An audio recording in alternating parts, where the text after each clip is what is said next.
Na bayad na. Diba? Okay? Murag di na mag-operate ang tuwan. Ang pira parating pa lang. Ubos na. Sa practical savings tips, pinakauna, paghimo o pinulan na budget. Dapat natay budget. Pilay budget. Mabot pa ko ng kwarta. Mabutay pang kwarta pero hurot Kaya na. kung dili mo mag-budget, Nagkikwenta naman dahil sa utang. Naamoy kwarta karong nga 500 pesos, inyo ra nang ikaon tanan kung wala may budget na wala, puro tanan. Nya ay kaduha pag-practice sa new savings formula, katulog laruha ang panginahanglan kumpara sa gasto. Dili kinahanglan Nagtuyok ako kay Ibanan, guys, so. Sa gyud ang sakyanan. Pero kung makabot na ninyo, makasobra na mo sa inyong mga kwarta, Tuyok si John Namino sa... nya, Kuan, guys. pag-monitor asa mi adto imong kwarta Diretso ra. matagbulan.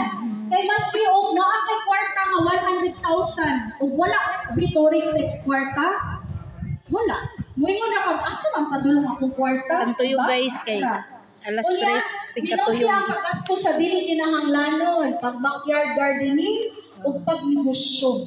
Mora jud na yung mga savings tips po na mahatag.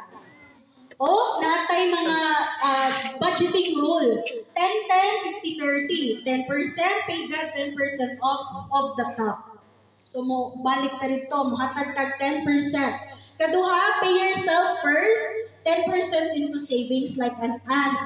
Dili sa ingon nga ikaw nang ginahanglan ngita kag kwarta, wa kay reward sa mga kabalingon. Dapat na agad jud buha ka og 500 kay pangnudlod sa imong lawom, pangnudlod sa imong lawas ana.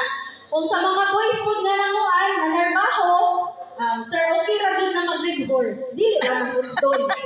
Abo kiniya ko lang. Okay ra na sir. Red horse. Sila ko doon, no? 10% lang.